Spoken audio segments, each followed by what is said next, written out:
All right, folks, we are back. It's the Alex Jones Show. I am Jason Bermas, sitting in for the first hour. Alex coming up in the second, third, fourth hours. I'm holding in my hand last month's Rolling Stone, and then we're going to finish up with this Michael Moore issue and move on to the H1N1 vaccine. But it's not really H1N1. Again, this is 3 types of flu. So here it is. Obama so far in the cover image here, if we can focus in on this on prisonplanet.tv, is by Shepard Fairey. And it's right here. It's his follow-up to his iconic Hope image. Now, when you open it up, you know, it's this big article with David Bohemian Grove Club Gergen and Paul Krugman and Michael Moore. Obama so far, there he is right here.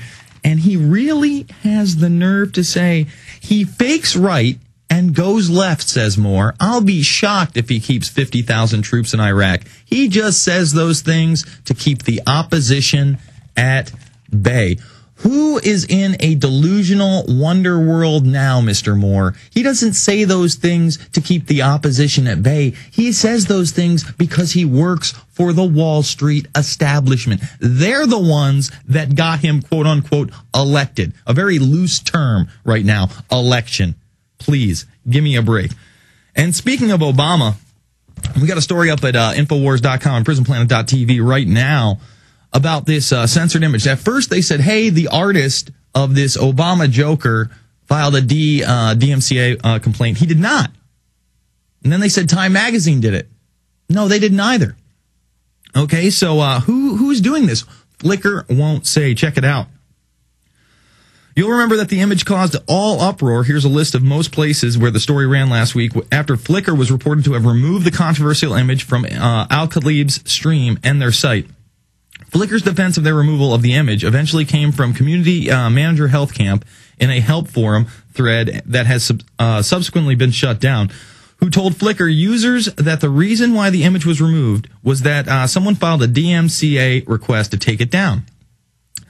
In this instance, the Yahoo copyright team here is the U.S. received a complete notice of infringement as outlined by DMCA, the Digital Millennium Copyright Act, stated Champ trying to deflect blame for the deletion of the controversial law, or deletion on the controversial law. Now, again, Time Magazine would have nothing here. Larry Flint of Hustler Magazine fought in court, I think it was either in the 70s or 80s, to do these type of parodies. Now, granted, his are a bit dirtier, but he said, look, this is free speech. This is political. I have a right to do this. And obviously that's what this is. This image looks nothing like the actual Time image. It has been altered beyond belief. So this guy, like I said, unless the actual creator of the piece here, of the Joker piece, filed that complaint, they haven't. Even if Time Magazine had filed the complaint, which they're saying in this article, they didn't.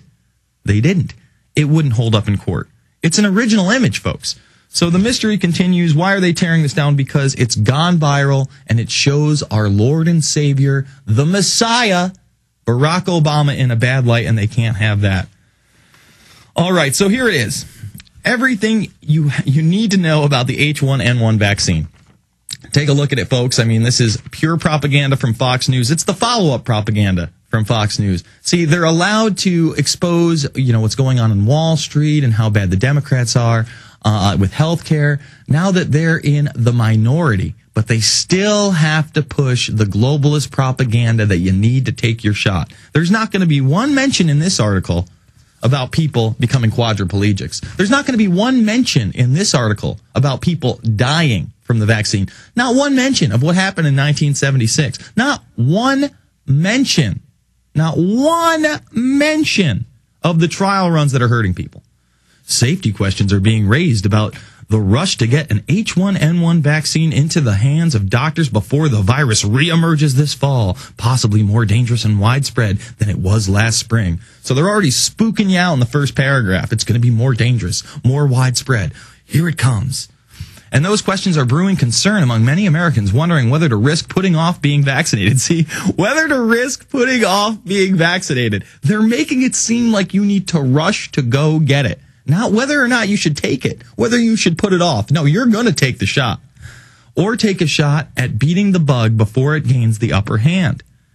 And then it has your H1N1 survival guide. They're pushing it as fast as they can, but they still have to meet good manufacturing standards, said Dr. Peter Gross, Senior Vice President and Chief Medical Officer at Hackensack University Medical Center. You should be ashamed of yourself, Mr. Gross. It will be tested to make sure it's safe and contains the proper amount of protective antibodies. Meanwhile, they're jacking it up with mercury, already admitted, squalene. The mercury, by the way, they actually say they're going to make some mercury-free ones for some of the children and the pregnant women that are taking it. Meanwhile, they're the target audience, and they're the first people they're going to vaccinate. So unless 100% of this vaccine is mercury-free, think about how many people they're going to give it to anyway. It's all semantic games. It's all lies. It's a culture of liars, and we love it that they lie to us. We're going to get to that article because it's so important.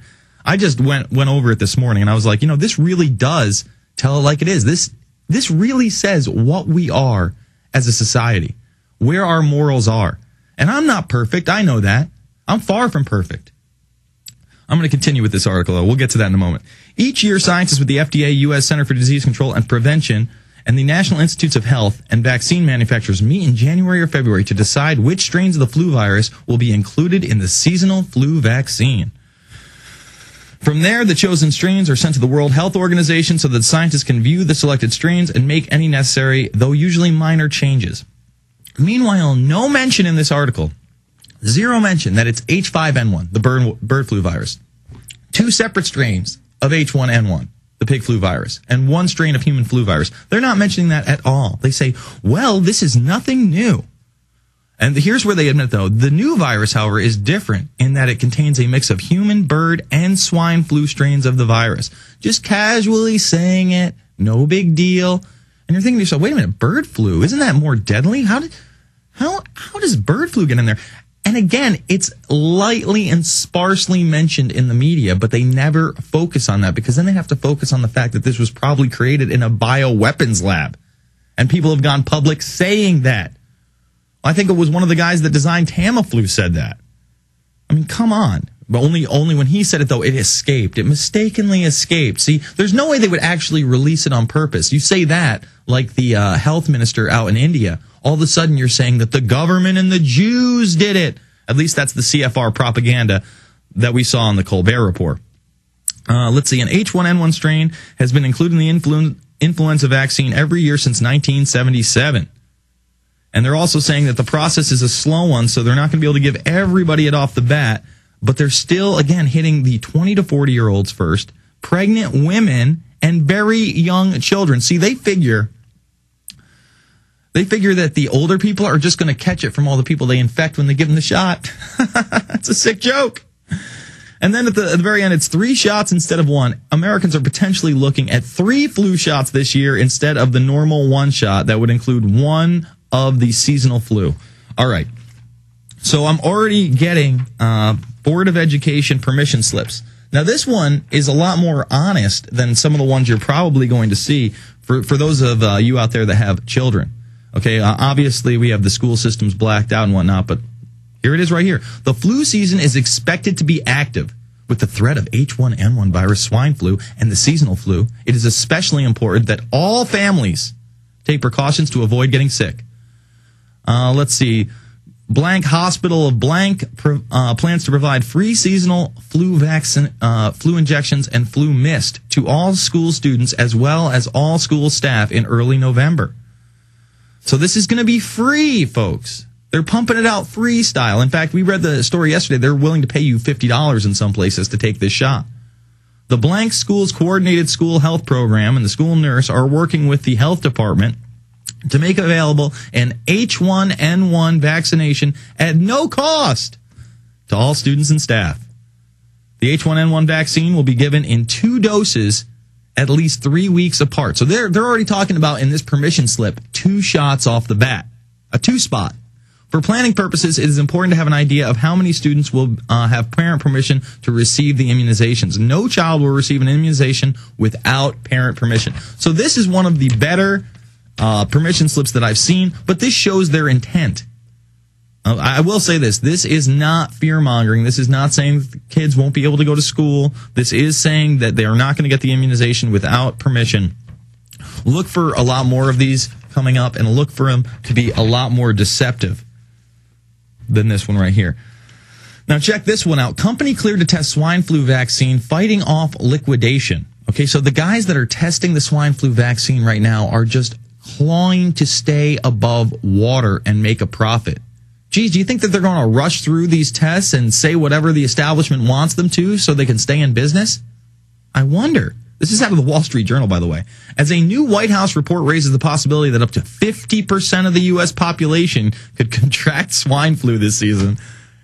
50%. These people are insane.